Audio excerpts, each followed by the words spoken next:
Welcome to this August 19th edition of the Weekly Recap. I'm Matt Wacker. A record-breaking number of new students from 30 different states and 8 countries gathered to kick off opening week at Missouri S&T. Leanne Menting spoke with Chancellor Cheryl Schrader and Rolla City Administrator John Butts about the impact of the incoming class. Matt, I'm here with Chancellor Cheryl Schrader, John Butts of the City of Rolla. Thank you guys for being with me. Happy to be here. We are at the new Student Convocation here on the campus of Missouri S&T. What makes the starting class of 2016 different from previous starting classes? This is our largest class ever, and it represents 30 states and 8 different countries. So it is one of the most diverse and most qualified classes ever. That's amazing. So how many are we talking? What's the number? We're talking 1,490 students. Oh, wow. So that's amazing. John, how does that affect the City of Rolla? Those number of new students coming in, what does that do for the City of Rolla and our community here? Well, the campus has a huge impact on the community, on the economy, but when I have a large class, it adds everything from retail opportunities to housing opportunities and just adds an energy, I think, to the community. So what's coming up in terms of changes for the university this year? Well, we have a number of building projects going on. We've just opened a new 450-bed facility, and we're going to be dedicating a new research and education building out at the experimental mine. So you'll see a lot of cranes on campus. Well, we look forward to that. Chancellor Schrader, John Butts, thank you so much for being with me. My pleasure. Welcome. Matt, back to you. Opening week activities continued through the 19th. Classes begin August 22nd. Staying with Missouri S&T, nearly 450 of its students will be the first to live in the school's new University Commons. The 12,500 square foot facility opens on August 22nd. Each apartment will include 4 bedrooms, 2 bathrooms, a living room, and a full kitchen. The building will have study halls and common areas on every floor, as well as a fitness center. The housing complex was built in part to replace the dated residence halls of the quadrangle. A new campus parking project has since begun construction on that location. Rolla woman Deb McLucas has announced her plan to complete an 800-mile journey to Arlington National Cemetery, all on foot. McLucas says her walk will be in honor of her late husband, Master Sergeant Clayton McLucas. The odyssey will start near the town of Alhambra, Illinois, and continue to the District of Columbia, where McLucas believes she will arrive around October 10th. That date marks the 5-year anniversary of her husband's passing. She hopes to see his gravesite for the first time on that day. To say that Sullivan native James Johnson has taken an unconventional career path would be an understatement. Johnson is currently performing with Cirque du Soleil, the world-famous acrobatics troupe. Johnson started his gymnast journey attending Planet Gymnastics twice a week, a hobby that has turned into performing professionally. Johnson's group is currently on tour, visiting 10 cities in 10 weeks.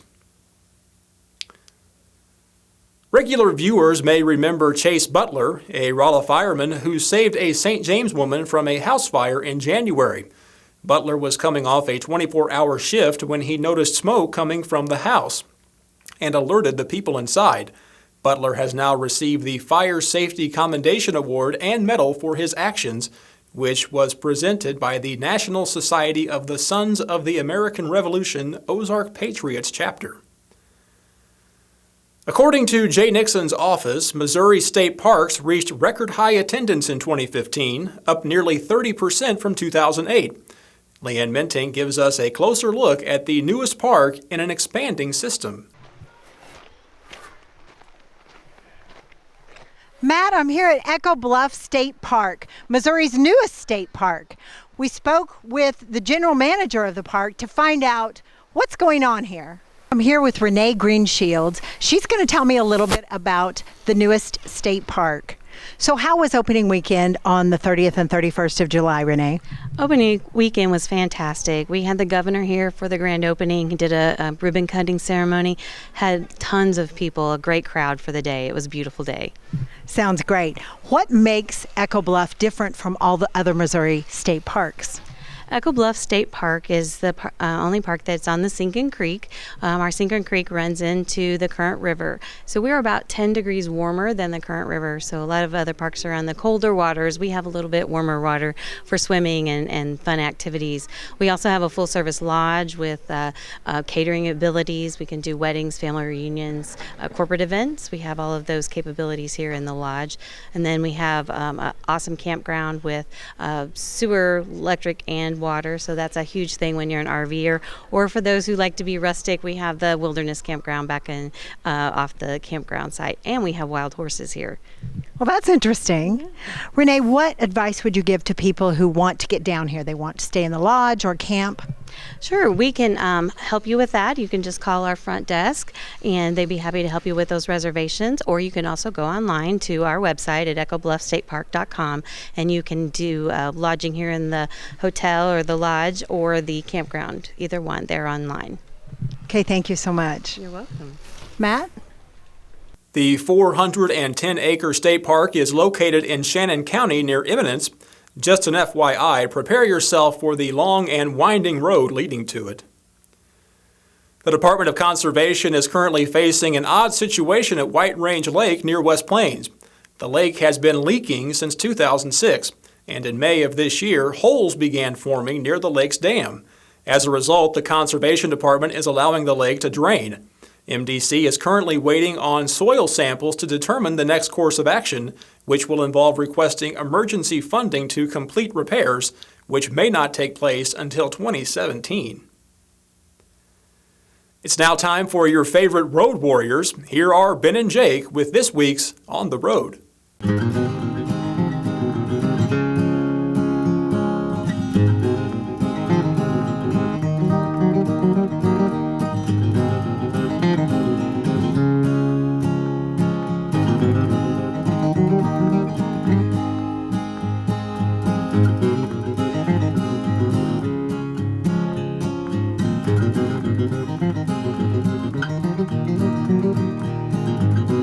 Today, Jake and I headed out to the historic downtown center of Hardy, Arkansas. This quarter-mile stretch of road is packed full of specialty shops, antique stores, and eateries.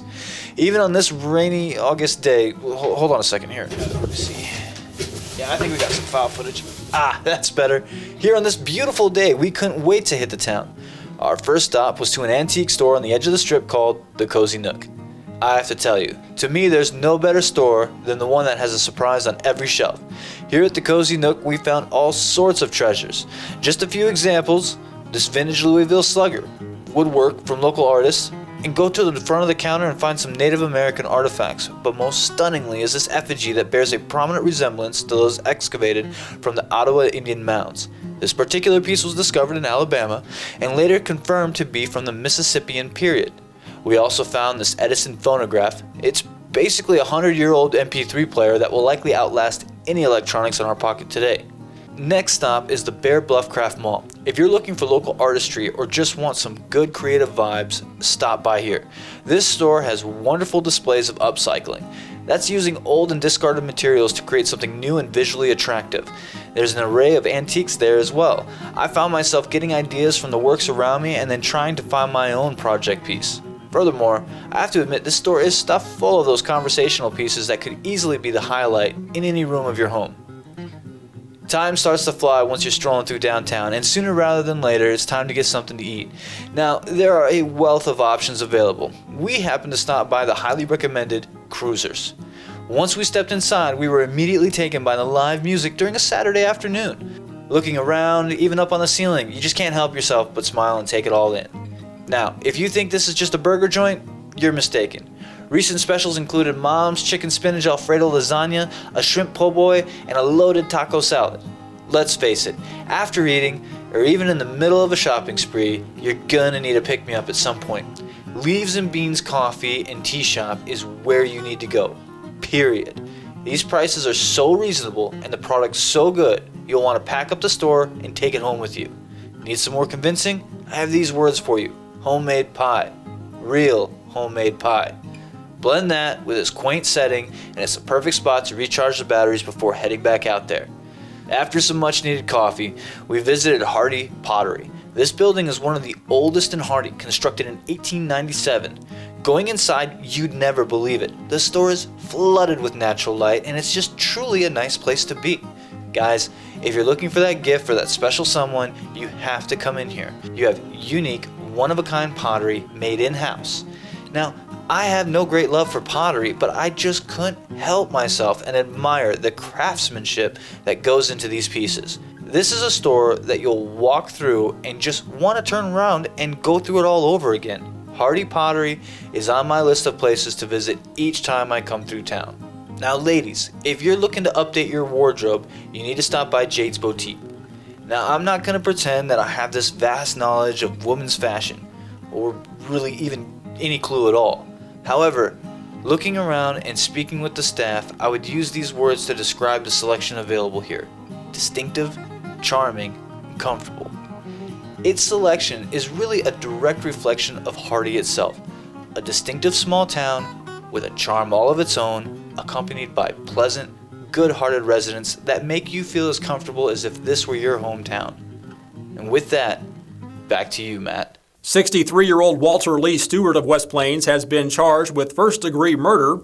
Stewart is accused in the death of his girlfriend, 35-year-old Terry Wright. According to authorities, Stewart stabbed her to death with a dangerous instrument, then attempted to hide her body in a nearby pond. Detectives apprehended Stewart after investigating Wright's disappearance. He is charged with first-degree murder and armed criminal action, domestic assault, and abandonment of a corpse. He's being held in the Howell County Jail on no bond. Finally, video of the hee-haw from Edgar Springs Prairie Days. The annual event is a favorite among the locals, with this show paying homage to the classic television series. That's all for now. Be on the lookout for a new show here on Fidelity Local 6, The Extra Point. Each week, we'll profile 4 varsity football programs in the Ozarks, getting you ready for kickoff. And speaking of kickoff, Week 2 of the Price Chopper Game of the Week will take us to Lebanon as they play host to the Waynesville Tigers. Football season is back in full force here. Thanks for watching the weekly recap. I'm Matt Wacker, and I'll see you next week.